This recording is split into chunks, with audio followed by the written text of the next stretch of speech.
Listen to how Dalrymple cuss the people in South Trelawney and I take it things them what she have done to them for them and I take it cuss them back. Listen to how Dalrymple wicked to not have to get rid of that woman here. Susan was among the first people that I recommended and gave a food for the poor house when I came to South Trelawney 18 years ago. The Jamaican dream does not tolerate exclusion of the vulnerable. It does not tolerate arrogance by those in authority. And most of all, it does not tolerate the abuse of state power.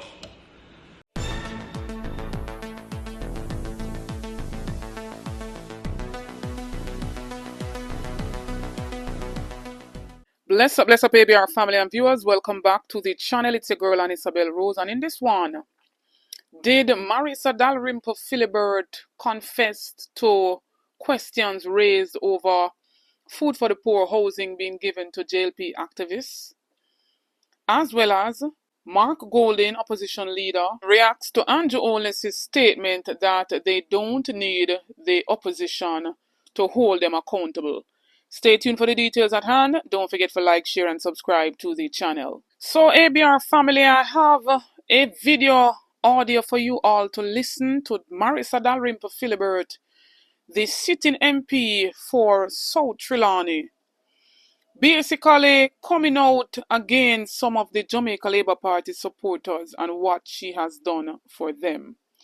And to my surprise, it sounds or it seems as if she's basically confessing to giving them food for the poor houses when they were already homeowners. And so before I play it, I could backtrack a little bit. We remember when Paul Patmore raised question back when Food for the Poor was building houses for the poor and indigent. And each constituency was supposed to give a list of 20 persons. So in all, they were supposed to build 1,260 units. However, controversy rages over 102 food for the poor shelters in South Trelawney. Charity to check if beneficiaries were politically selected. And this is coming from an article dated back in 2013. Chairman of Food for the Poor businessman Anju told mainstream media that he is surprised by the allegations which have emerged in recent weeks and will initiate an immediate investigation to determine the veracity of the claims. If it is discovered that there has been a breach, we will have to insist that a post-audit be done to ensure that the persons that apply for these houses are the ones that are actually in need of them. Where it is found that there was misrepresentation, the necessary action will be taken. Member of Parliament for the area, the JLP's Marisa Dalrymple Philibert, has denied knowledge of the distribution of the houses, but several questions are being asked after mainstream media confirmed that at least one key member of her team in the constituency is one of the recipients of the houses. She quoted, "I have nothing to do with the distribution of these houses. This member of parliament has always acted with probity and transparency in my actions. My interest is for the welfare of the people of my constituency. Requests may come to my office, but all we do is send in the applications to the Food for the Poor. Food for the Poor does its own investigation to determine if the applicants qualify.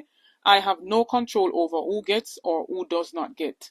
And so that's what she responded after the whole allegation back in 2013. Here's a breaking news right now, and this is her voice in this audio. Breaking news Jamaica. Una listen to Dalrymple confess. Say she give out the government free house to people in a South Trelawney and she know them never deserving of it. Them already live in her house, but because them loyal and faithful to her, she give them government free house and know them not deserving of it. Listen to how Dalrymple cuss the people in a South Trelawney and I take it things them what she have done to them for them and I take it cuss them back. Listen to how Dalrymple wicked to not have to get rid of that woman here. Susan was among the first people that I recommended and gave a food for the poor house when I came to South Trelawney 18 years ago. I do not think that Susan has ever lived in that house at all. Additionally, Susan, you lived in the house in Duncan's that I grew up in as a child when I went to Westwood. That is where I grew up. You lived in my house for over 9 years. I never ever came in there to check it. I never took $1 from you. And after 9 years, when I was selling the house, I gave you full permission to take everything was in the house. I never came back. I never looked. You took every piece of furniture, every bed, everything that you had in that house. I have been your good friend. You have got me awake at 12 in the nights, right? When you have problems in here and I sit and talk with you. When you moved out and I was selling it, my files, I'm a person of record, I'm a lawyer. I paid a light bill and a water bill that was outstanding to nearly $500,000 between light and water. I have never said a word to you. I have never requested $1 from you. Now in this segment, following Anju Holness's statement at a Jamaica Labour Party conference where he states that they don't need an opposition to hold them accountable. And Mark Golding, the opposition leader, reacts to same with a budget debate presentation from 2022 to 2023 where he states that the Jamaican dream does not include autocracy. So they're basically saying that this government has leaned into being an autocratic dictator government. Madam Speaker, the Jamaican dream embraces freedom and democracy. The Jamaican dream does not tolerate exclusion of the vulnerable. It does not tolerate arrogance by those in authority. And most of all, it does not tolerate the abuse of state power. The Jamaican dream does not tolerate school children being excluded from school because they wear locks as part of their religious beliefs.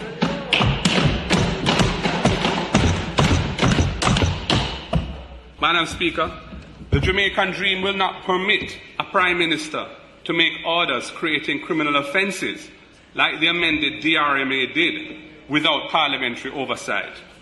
It will never tolerate Parliament giving such extraordinary powers to one man or woman on the false basis that the offences would only attract tickets with modest fines. In fact, 1 year later, there is still no ticketing system. Without the promised ticketing system, we saw ordinary Jamaicans being locked up because they could not pay heavy fines, sometimes even $200,000 for being on the road during a curfew or not wearing a mask in public.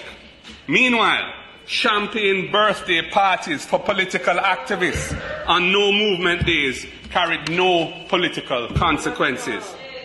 These double standards are unjust and they anger the Jamaican people.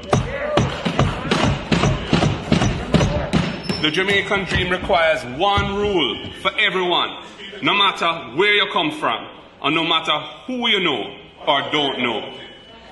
The Jamaican dream does not force a youth in custody to apologize in handcuffs on camera to a Prime Minister for daring to speak out in strident terms against restrictions on his freedom during the pandemic. That kind of abuse is not a feature of a democratic society.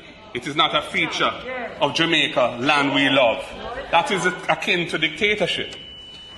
We burn a fire on those kind of oppressive policies. There is no place for autocratic rule in the Jamaican dream.